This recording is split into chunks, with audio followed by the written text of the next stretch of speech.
Assalamualaikum warahmatullahi wabarakatuh. Sebelumnya kami mengucapkan terima kasih kepada Ibu Devi Sulastri MPD selaku dosen pengampu mata kuliah Dasar-Dasar Manajemen yang telah memberi kesempatan kepada kelompok kami yang akan mempresentasikan komunikasi dalam organisasi. Perkenalkan, saya Irma Trinovianti. Saya Kaila Zahra Aditya. Saya Gita Salsabila. Baik, langsung saja kita ke pembahasan yang pertama, yaitu latar belakang. Perilaku organisasi adalah studi tentang tingkah laku manusia dalam organisasi atau kelompok. Memahami perilaku organisasi penting untuk mengidentifikasi perubahan dalam ilmu organisasi dan manajemen, serta bagaimana perilaku manusia mempengaruhi pencapaian tujuan organisasi. Studi ini berkembang pesat setelah Perang Dunia Kedua. Seiring dengan munculnya pendekatan perilaku, membahas dasar-dasar perilaku organisasi, termasuk tujuan memotivasi dan memanfaatkan sumber daya manusia untuk meningkatkan produktivitas. Setiap individu berusaha menemukan keseimbangan antara kepentingan pribadi dan kolektivitas dalam struktur sosial. Kepribadian seseorang dipengaruhi beberapa faktor. Yang pertama, faktor genetik. Faktor genetik sendiri yaitu sifat-sifat yang dibawanya sejak lahir dan diwariskan sejak lahir yang diwarisi dari orang tuanya. Faktor yang kedua ada faktor pendidikan, yaitu sifat-sifat yang tumbuh dan berkembang sebagai hasil dari hal-hal yang diperoleh di sekolah. Dan yang ketiga, faktor lingkungan keluarga, di mana seseorang dibesarkan dengan segala kondisi dan permasalahannya. Yang keempat ada faktor lingkungan sosial, yang terakhir ada faktor pengalaman di luar lingkungan. Selanjutnya, konsep dasar komunikasi. Komunikasi manusia adalah proses di mana individu dan kelompok, organisasi dan masyarakat menciptakan dan menggunakan informasi untuk mengatur lingkungan dan interaksi dengan orang lain. Dalam praktisinya, komunikasi selalu ada dalam setiap proses organisasi. Oleh karena itu, komunikasi yang baik harus dipertahankan agar tetap stabil sehingga tidak terjadi miskomunikasi. Yang kedua, pengertian konseptual komunikasi dalam organisasi. Secara sederhana dapat dikatakan bahwa ketika ada dua orang atau lebih dalam suatu organisasi, komunikasi akan terjadi secara alami.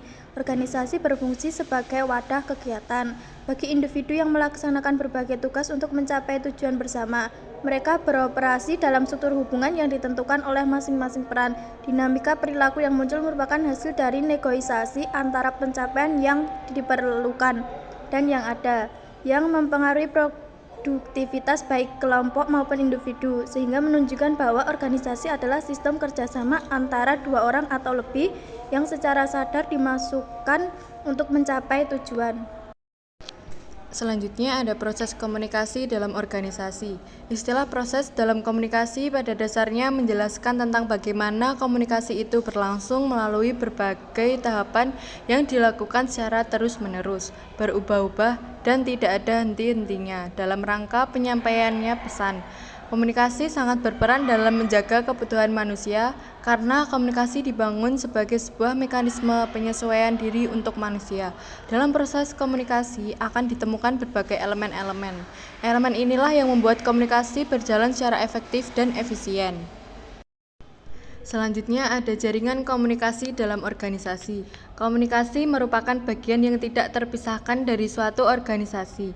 Ia merupakan proses penyampaian dan menafsirkan ide-ide, pesan, dan perintah yang terjadi di dalam totalitas unit suatu organisasi. Dengan menggunakan komunikasi yang relevan untuk mencapai pertumbuhan, perkembangan, dan konsistensi kehidupan organisasi, seorang pemimpin dapat diukur kualitas atau kualifikasi kepemimpinannya dari proses komunikasi yang dilakukannya.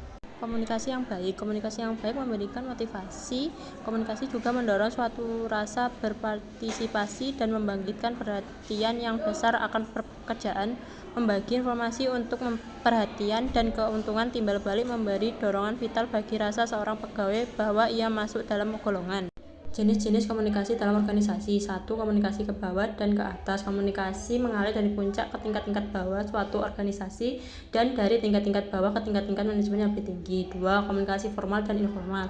Komunikasi formal menggunakan saluran organisasi yang sudah ditetapkan serta media-media yang standar seperti rapat-rapat bagian, panggilan-panggilan telepon, majalah-majalah perusahaan, surat tempelan, dan surat-surat pos langsung. 3. Komunikasi lisan dan tertulis. Komunikasi lisan memungkinkan pertukaran tatap muka, memupuk semangat persahabatan, serta mendorong pertanyaan dan jawaban. Hal ini sejalan dengan penilaian tinggi yang waktu diberikan kepada pembuat keputusan berkelompok, yang mendorong partisipasi berkelompok dan tetap memberitahukan para pegawai mengenai sesuatunya agar dapat bermutu tinggi. Maka suatu rapat haruslah dinyatakan secara khusus, secara visual, dijelaskan, dicatat.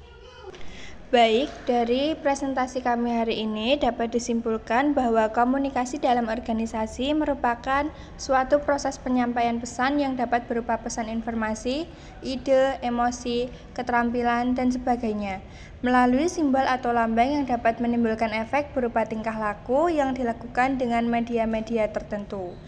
Cukup sekian presentasi kami hari ini, kurang lebihnya mohon maaf. Wassalamualaikum warahmatullahi wabarakatuh.